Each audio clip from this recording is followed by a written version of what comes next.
കൈകാലുകൾക്ക് ഉണ്ടാവുന്ന ചുട്ടുപുകച്ചിൽ ഒരുപാട് പേർക്ക് ഉണ്ടാകുന്നൊരു ബുദ്ധിമുട്ടാണ്. പല കാരണങ്ങൾ കൊണ്ട് ഈ ഒരു പ്രശ്നം വരാം.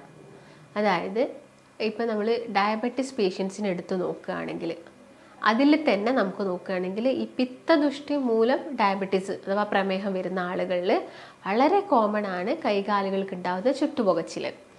അപ്പം ഇതിനുള്ള റീസൺ എന്ന് പറയുന്നത് അവരിൽ കൂടുതലായിട്ടും പ്രിഡോമിനൻ്റ് ആയിട്ട് നിൽക്കുന്ന ദോഷം പിത്തമായിരിക്കും. അതിന് ദുഷ്ടി വരുന്ന സമയത്ത് നമ്മുടെ ബോഡിയിൽ കാണിക്കുന്ന സിംറ്റമിൽ ഒന്നാണ് കാലിനും കൈക്കൊക്കെ വരുന്ന ചുട്ടുപുകച്ചിൽ, ഇടയ്ക്കിടയ്ക്ക് വരുന്ന മൂത്രശങ്ക, ഈ കാലുമൊക്കെ ഭയങ്കര റെഡ്, ഭയങ്കര ചുവന്ന നിറത്തിൽ കൈകാലുകളൊക്കെ നിൽക്കുന്നത്, അതുപോലെ തന്നെ നമുക്ക് അമിതമായിട്ട് വരുന്ന ദാഹം, അതുപോലെ തന്നെ ഇടയ്ക്കിടയ്ക്ക് വരുന്ന ലൂസ് മോഷൻ, അസിഡിറ്റിയുടെ പ്രശ്നങ്ങൾ, ഇതെല്ലാം തന്നെ ഇങ്ങനെയുള്ള ഒരു പ്രമേഹ രോഗികളിൽ കണ്ടുവരുന്നതാണ്. അപ്പം ഇവരിൽ വളരെ കോമൺ ആയിട്ട് കാണിക്കുന്ന ഒരു സംഭവമാണ് ഈ ചുട്ടുപുകച്ചിൽ എന്ന് പറയുന്നത്.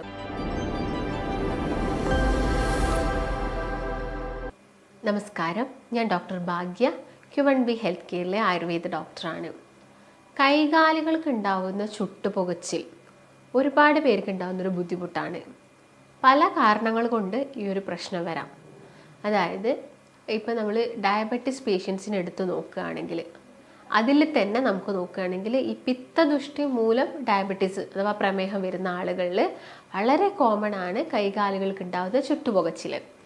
അപ്പം ഇതിനുള്ള റീസൺ എന്ന് പറയുന്നത് അവരിൽ കൂടുതലായിട്ടും പ്രിഡോമിനൻ്റ് ആയിട്ട് നിൽക്കുന്ന ദോഷം പിത്തമായിരിക്കും. അതിന് ദുഷ്ടി വരുന്ന സമയത്ത് നമ്മുടെ ബോഡിയിൽ കാണിക്കുന്ന സിംറ്റമിൽ ഒന്നാണ് കാലിനും കൈക്കൊക്കെ വരുന്ന ചുട്ടുപുകച്ചിൽ, ഇടയ്ക്കിടയ്ക്ക് വരുന്ന മൂത്രശങ്ക, ഈ കാലുമൊക്കെ ഭയങ്കര റെഡ്, ഭയങ്കര ചുവന്ന നിറത്തിൽ കൈകാലുകളൊക്കെ നിൽക്കുന്നത്, അതുപോലെ തന്നെ നമുക്ക് അമിതമായിട്ട് വരുന്ന ദാഹം, അതുപോലെ തന്നെ ഇടയ്ക്കിടയ്ക്ക് വരുന്ന ലൂസ് മോഷൻ, അസിഡിറ്റിയുടെ പ്രശ്നങ്ങൾ, ഇതെല്ലാം തന്നെ ഇങ്ങനെയുള്ള ഒരു പ്രമേഹ രോഗികളിൽ കണ്ടുവരുന്നതാണ്. അപ്പം ഇവരിൽ വളരെ കോമൺ ആയിട്ട് കാണിക്കുന്ന ഒരു സംഭവമാണ് ഈ ചുട്ടുപുകച്ചിൽ എന്ന് പറയുന്നത്. അപ്പം ഇതിൻ്റെ ഒരു മെയിൻ റീസൺ എന്ന് പറയുന്നത് നമ്മുടെ തലയിൽ നിന്ന് കാലിലോട്ട് ഒരുപാട് ഞരമ്പുകൾ പോകുന്നുണ്ട്. ഈ ഞരമ്പുകൾക്കുള്ള സർക്കുലേഷൻ അഥവാ രക്തചംക്രമണം കുറയുന്ന സമയത്ത് ഈ നെർവിൻ്റെ ഡാമേജ് സംഭവിക്കുന്നു. അപ്പം നെർവിൻ്റെ ഡാമേജ് സംഭവിക്കുമ്പോൾ എന്താണ്, അവിടേക്ക് എന്ത് വരുന്നില്ല, ഈ നെർവ് കണ്ടക്ഷനോ കാര്യങ്ങളോ ഒന്നും വരുന്നില്ല. അപ്പം ഇതെന്ത് കോസ് ചെയ്യുന്നു, നമുക്ക് ഇങ്ങനെ ചുട്ടുപുകച്ചിൽ, അതുപോലെ തന്നെ തരിപ്പ്, ഇങ്ങനെയുള്ള മരവിപ്പ് പോലുള്ള പ്രശ്നങ്ങൾക്കൊക്കെ കാരണമാവുന്നുണ്ട്. അപ്പം ഒരു പ്രധാനപ്പെട്ട ഇന്നിപ്പം എടുത്തു നോക്കുന്നതിൽ ഒരു ഏറ്റവും പ്രധാനപ്പെട്ട ഒരു കാരണം എന്ന് പറയുന്നത് ഡയബറ്റീസ് തന്നെയാണ്. അപ്പം ഇങ്ങനെ ഒരു burning sensation in the feet and hands ഒക്കെ വരുന്ന സമയത്ത് നമുക്ക് ആദ്യം ചെയ്യേണ്ട ഒരു കാര്യം എന്താണ്, ഈ പ്രമേഹത്തിനെ നമുക്ക് നോർമൽ ചെയ്യുക എന്നുള്ളൊരു കാര്യമാണ്.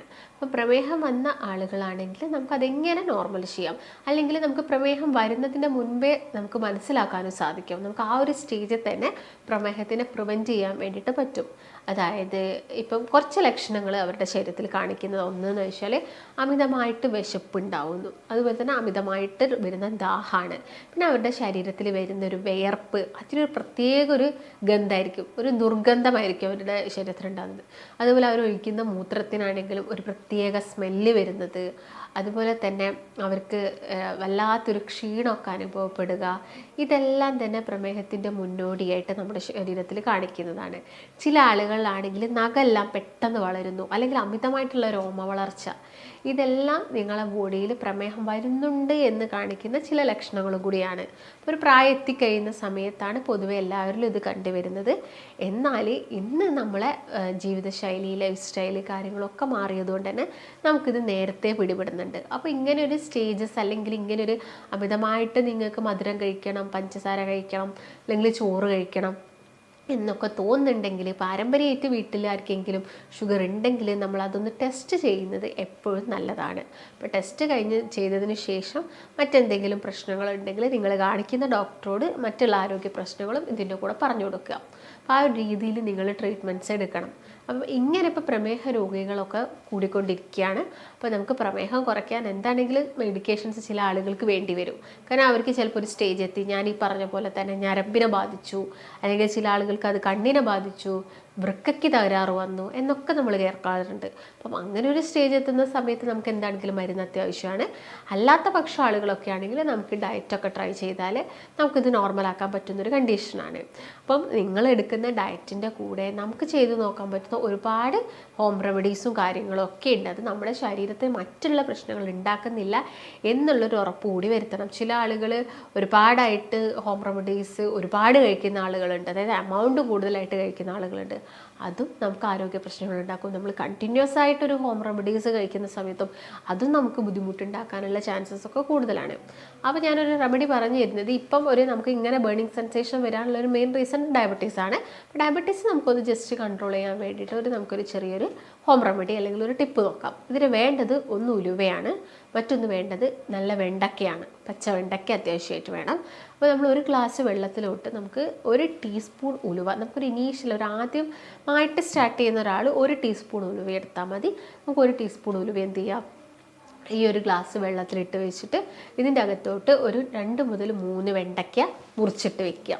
ഈ ഒരു ഗ്ലാസ് വെള്ളത്തിലോട്ട് ഈ വെണ്ടയ്ക്ക ചെറുതായിട്ട് മുറിച്ചിട്ട് വെച്ചിട്ട് എന്ത് ചെയ്യാം, ഓവർനൈറ്റ് ഇതൊന്ന് വെക്കുക. തലേ ദിവസം രാത്രി ഒരു ഗ്ലാസ് വെള്ളത്തിൽ ഉലുവയും വെണ്ടയ്ക്കയും മിക്സ് ചെയ്തിട്ട് എടുത്ത് വെച്ചിട്ട് ഫ്രിഡ്ജിലൊന്നും എടുത്ത് വെക്കേണ്ട, പുറത്ത് തന്നെ വെക്കുക. എന്നിട്ട് എന്ത് ചെയ്യുക, പിറ്റേ ദിവസം രാവിലെ ആവുന്ന സമയത്ത് ഈ ഒരു വെണ്ടയ്ക്കയും ഉലുവയും എല്ലാം തന്നെ ജോയിൻ ചെയ്തിട്ട് ഈ ഒരു വെള്ളം കുറച്ചൊരു കട്ടിയുള്ള രൂപത്തിലോട്ട് മാറും. എന്നിട്ട് നിങ്ങൾ എന്ത് ചെയ്യുക, നിങ്ങൾക്ക് ആ ഒരു ഉലുവയും വെണ്ടയ്ക്കയും അതിൻ്റെ അകത്ത് നിന്ന് തന്നെ കഴിക്കാൻ പറ്റുന്നുണ്ടെങ്കിൽ അത് നല്ലതാണ്.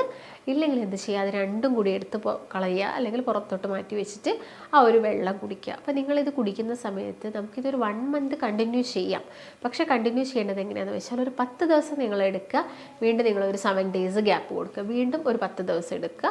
അങ്ങനെ എടുക്കണം. പിന്നെ നിങ്ങൾക്ക് എന്തെങ്കിലും ഒരു അസ്വസ്ഥതയോ ബുദ്ധിമുട്ടോ വന്നു കഴിഞ്ഞാൽ നിങ്ങളിത് കണ്ടിന്യൂ ചെയ്യരുത്. അപ്പോൾ ആദ്യത്തെ ഒരു 10 ദിവസം എടുത്ത് കഴിഞ്ഞതിന് ശേഷം നിങ്ങളൊന്ന് ജസ്റ്റ് ഒന്ന് നിങ്ങളുടെ HbA1c നോക്കുക, ഫാസ്റ്റിംഗ് ബ്ലഡ് ഷുഗർ നോക്കുക. അപ്പോൾ നമുക്ക് അതിൽ വരുന്ന ചേഞ്ചസും കാര്യങ്ങളൊക്കെ മനസ്സിലാക്കാൻ വേണ്ടിയിട്ട് സാധിക്കും. അപ്പോൾ നിങ്ങൾ ഓൾറെഡി മെഡിക്കേഷൻസ് എടുക്കുന്ന ആളുകളാണെങ്കിൽ ഒരിക്കലും മരുന്ന് സ്റ്റോപ്പ് ചെയ്യരുത്. മരുന്നിൻ്റെ കൂടെ തന്നെ ഇതൊന്ന് ട്രൈ ചെയ്യുക.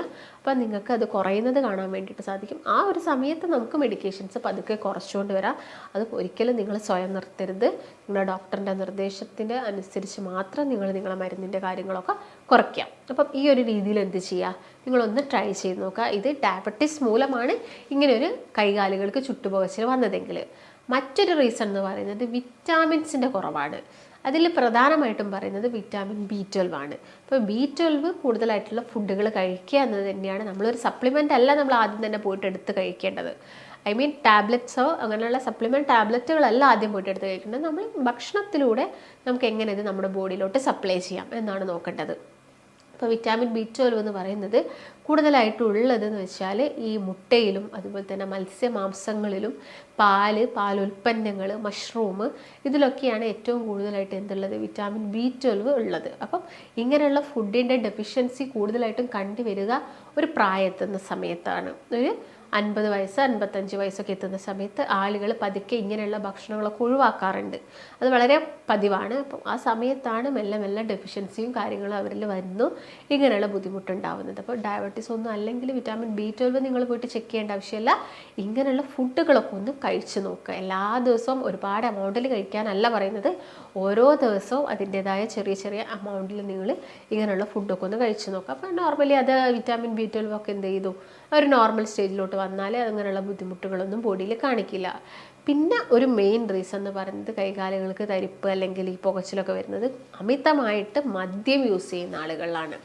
കൂടുതലായിട്ടും മദ്യം കഴിക്കുന്ന പുരുഷന്മാരിൽ കാണിക്കുന്ന ഒരു ബുദ്ധിമുട്ടാണ് കാലിന് വരുന്ന തരിപ്പ്, പുകച്ചിൽ, ഉള്ളംകാലിൽ ചുട്ടുപുകച്ചിൽ എന്നൊക്കെ പറയുന്നത്. അപ്പോൾ നമുക്ക് ആകെ ചെയ്യാൻ പറ്റുന്നൊരു കാര്യം ഇതെല്ലാം ചെയ്യുന്നത് എന്താണ്, നമ്മുടെ ഞരമ്പിനെ നശിപ്പിക്കുകയാണ്. ഈ ആൽക്കഹോൾ ആണെങ്കിലും ആൽക്കഹോളിലുള്ള കണ്ടൻസ് ഒക്കെ ആണെങ്കിൽ നമ്മുടെ ഞരമ്പിനെ നശിപ്പിക്കുന്നത് കൊണ്ട് അവിടെ ന്യൂറോപ്പതി അല്ലെങ്കിൽ അവിടെ ഒരു ന്യൂറൈറ്റിസ്, ഒരു ഇൻഫ്ലമേഷൻ ഓഫ് ദ നെർവ്, നമ്മുടെ ഞരമ്പുകൾക്ക് നീർക്കെട്ടുകളും കാര്യങ്ങളും വരുന്നു. അത് ഞരമ്പിനെ നശിപ്പിക്കുന്നു. അതിൻ്റെ ഭാഗമായിട്ട് നമുക്ക് എന്ത് വരാം, ഇങ്ങനെയുള്ള കൈകാലുകൾക്കുള്ള പുകച്ചിലും കാര്യങ്ങളൊക്കെ വരാം. അപ്പം നമുക്ക് അവിടെ കാര്യം ചെയ്യാൻ പറ്റുന്നത് മദ്യം കുടിക്കുന്നത് ഒഴിവാക്കുക. അതാണ് മെയിൻ ചെയ്യാൻ പറ്റുന്നൊരു കാര്യം. പിന്നെ ഒരു റീസൺ എന്ന് പറയുന്നത് വെരിക്കോസ് വെയിൻ ആണ്. ഇപ്പോൾ വെരിക്കോസ് വെയിൻ എന്ന് പറയുമ്പോൾ ഈ കാലിൽ വരുന്ന ഞരമ്പുകൾക്ക് ഉണ്ടാകുന്ന ബുദ്ധിമുട്ടുകൾ തന്നെയാണ്. അപ്പോൾ നമുക്ക് എന്ത് ചെയ്യണം, അവിടെ സർക്കുലേഷനൊക്കെ കൂട്ടാൻ വേണ്ടിയിട്ട് നിങ്ങൾ എന്ത് ചെയ്യുക, മസാജിങ് ചെയ്യുക. അപ്പോൾ വെരിക്കോസ് വെയിൻ വന്ന് അതൊരു സ്റ്റേജ് എത്തുമ്പോഴാണ് നമ്മൾ ശ്രദ്ധിക്കാതെ പോയിട്ട് അത് ഒരു സ്റ്റേജ് എത്തുമ്പോഴാണ് അത് അൾസറായിട്ട് മാറുന്നത്. അൾസറായിട്ട് മാറുന്ന സമയത്ത് അവിടെ പുകച്ചിലും ചുട്ടുപുകച്ചിലും നീറ്റലും വേദനയും കാര്യങ്ങളും ഒക്കെ തന്നെ ഉണ്ടാവും. അപ്പോൾ ഒരു വെരിക്കോസ് വെയിൻ വന്ന സമയത്ത് നിങ്ങൾ എന്ത് ചെയ്യുക, പ്രോപ്പറായിട്ടുള്ള ട്രീറ്റ്മെൻറ്റ്സും കാര്യങ്ങളും എടുത്താൽ നമുക്ക് ഇങ്ങനെയുള്ളൊരു സ്റ്റേജ് തടയാം. കാലിന് വരുന്ന കടച്ചിൽ, വേദന, ചില ആളുകളിൽ ഞരമ്പ് തള്ളി നിൽക്കുന്നത് നമുക്ക് കാണാൻ സാധിക്കും. എന്നാൽ എല്ലാവരിലും ഈ ഞരമ്പ് തള്ളി നിൽക്കണം എന്നില്ല.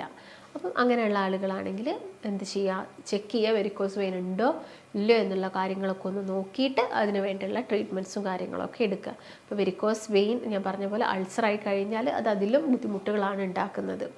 അപ്പം അത് നോക്കുക, കാലൊക്കെ ഉയർത്തി വെച്ച് കിടക്കുക. കാലിന് വേണമെങ്കിൽ നിങ്ങൾക്ക് സോക്സും കാര്യങ്ങളൊക്കെ അവൈലബിൾ ആണ് അതിന് വേണ്ട. അപ്പോൾ അങ്ങനെയുള്ളതൊക്കെ യൂസ് ചെയ്യുക നിങ്ങൾ. പിന്നെ ഞാൻ നേരത്തെ പറഞ്ഞപ്പോൾ തന്നെ എപ്പോഴും ഒരു മസാജ് കൊടുക്കുക. നിങ്ങൾ വെറുതെ ഇരിക്കുന്ന സമയത്താണെങ്കിലും കാല് ഉയർത്തി വെക്കുന്നത് എപ്പോഴും നന്നായിരിക്കും. കൂടുതൽ സമയം നിൽക്കുന്നത് പരമാവധി കുറയ്ക്കുക. കുളിക്കുന്നതിന് മുൻപ് കാലിനൊക്കെ ഒരു മേലോട്ട്, താഴ്ഭാഗത്ത് നിന്ന് മുകൾ ഭാഗത്തോട്ട് ഒരു മസാജ് എപ്പോഴും കൊടുത്തുകൊണ്ട് നിൽക്കുക. അതൊക്കെയാണ് നമുക്ക് പ്രത്യേകം വെരിക്കോസ് വെയിൻ ഉള്ള ആളുകൾ ശ്രദ്ധിക്കേണ്ടത്. അപ്പോൾ പ്രധാനമായിട്ടും കാലിന് വരുന്ന പുകച്ചിലും മരവിപ്പ് എന്നൊക്കെ പറഞ്ഞാൽ ഒന്നെങ്കിൽ വൈറ്റമിൻ ഡെഫിഷ്യൻസി, ഇല്ലെങ്കിൽ ഡയബറ്റീസ് മൂലമാണ്, അല്ലെങ്കിൽ ഞാൻ ഈ പറഞ്ഞ വെരിക്കോസ് വെയിൻ്റെ പ്രശ്നങ്ങളൊക്കെയാണ് ആളുകളിൽ വളരെ കോമൺ ആയിട്ട്. ഇല്ലെങ്കിൽ പുരുഷന്മാരിലൊക്കെ ആണെങ്കിൽ അമിതമായിട്ടുള്ള പുകവലിയും ഇങ്ങനെയുള്ള ഞരമ്പുകളിൽ ബ്ലോക്ക് ഉണ്ടാക്കാൻ കാരണമാവുന്നത്. ഈ ഒരു ബ്ലോക്ക് മൂലവും നമുക്ക് എന്തായിരിക്കാം, ആ ഭാഗത്തേക്ക് സർക്കുലേഷൻ ഇല്ലെങ്കിൽ അവിടെ നമുക്ക് വരുന്നത് ബ്ലോക്കേജ് ആണ്. രക്തയോട്ടം ഇല്ലെങ്കിൽ നമുക്ക് ബേണിങ് സെൻസേഷൻ വരാനുള്ള ചാൻസസ് ഉണ്ട്. അപ്പോൾ എന്ത് ചെയ്യാം, ഇങ്ങനെയുള്ള എന്ത് കണ്ടീഷൻ മൂലമാണ് ഇത് വരുന്നത് എന്നൊന്ന് നോക്കുക. അതിന് വേണ്ടിയിട്ടുള്ള പ്രോപ്പറായിട്ടുള്ള ട്രീറ്റ്മെൻറ്റ്സും കാര്യങ്ങളും ഒക്കെ എടുക്കുക. കറക്റ്റ് രീതിയിലുള്ള ഫുഡും പ്രോട്ടീൻസും ഫോളോ ചെയ്യാം. ഇപ്പോൾ നമുക്ക് അറിയാവുന്നതാണ് ഇഞ്ചി എന്ന് പറയുന്നത്. അപ്പം ഇഞ്ചിയൊക്കെ ഇട്ടിട്ട് നമുക്ക് എന്ത് ചെയ്യാം, ഈ ഒരു ചായയൊക്കെ കുടിക്കുന്നതൊക്കെ, എല്ലാ ദിവസവും ചായ കുടിക്കുന്നതൊക്കെ എന്താണ് നല്ലതാണ്. വലിയൊരു പീസ് ഇഞ്ചീൻ്റെ ആവശ്യമൊന്നുമില്ല, വളരെ ഒരു ചെറിയൊരു ഭാഗം, ഒരു കാൽഭാഗം ഇഞ്ചിയൊക്കെ നിങ്ങൾ കഴിക്കുന്നതൊക്കെ നല്ലതാണ്. പിന്നെ ഈ ഹൈപ്പോതൈറോയിഡിസം ഉള്ള ആളുകളിലും ഇങ്ങനെ തന്നെ കാലിലൊക്കെ ചുട്ടുപൊച്ചിലും കാര്യങ്ങളൊക്കെ വളരെ കോമൺ ആയിട്ട് പറയുന്നതാണ്. അപ്പോൾ അതിന് വേണ്ടിയിട്ടുള്ള ട്രീറ്റ്മെൻറ്റ്സ് എടുത്തിട്ട് ഹോർമോൺസിനൊക്കെ നേരെയാക്കുക എന്നുള്ളതാണ്. പിന്നെ വെയിറ്റ് കൂടുന്ന സമയത്തും പറയാറുണ്ട്. അപ്പോൾ വെയിറ്റ് കൂടുന്ന സമയത്ത് നോർമലി വെയിറ്റ് കുറയ്ക്കുക എന്നുള്ളതാണ് നമുക്ക് ചെയ്യാൻ പറ്റുന്നൊരു കാര്യം. അല്ലാതെ അങ്ങനെയുള്ള ബുദ്ധിമുട്ടിന് ഓവറായിട്ട് മെഡിസിൻസ് ഒന്നും കഴിച്ച് നമ്മുടെ ശരീരത്തിനെ അല്ലെങ്കിൽ ഇമ്മ്യൂണിറ്റീനെ ഒന്നും നശിപ്പിക്കാതിരിക്കുക. അപ്പം നിങ്ങൾക്ക് ഇങ്ങനെയുള്ള കൈകാലുകൾക്ക് തരിപ്പോ പുകച്ചിലോ ഒക്കെ ബുദ്ധിമുട്ടുണ്ട്, ഡയബറ്റീസ് മൂലം വന്നതാണ്, അല്ലെങ്കിൽ മറ്റുള്ള എന്തെങ്കിലും വെരിക്കോസ് വെയിൻ മൂലം വന്നതാണ് എന്നതൊക്കെയാണെങ്കിൽ നമുക്ക് പ്രോപ്പറായിട്ടുള്ള ട്രീറ്റ്മെൻറ്റ്സും കാര്യങ്ങളൊക്കെ അവൈലബിൾ ആണ്. അപ്പോൾ നിങ്ങൾക്ക് ബുദ്ധിമുട്ടുണ്ടെങ്കിൽ നിങ്ങൾക്ക് താഴെ കാണുന്ന നമ്പറിൽ കോൺടാക്റ്റ് ചെയ്യാം. നമുക്ക് മറ്റൊരു നല്ല ഹെൽത്ത് ടോപ്പിക്കുമായിട്ട് വീണ്ടും കാണാം. നന്ദി.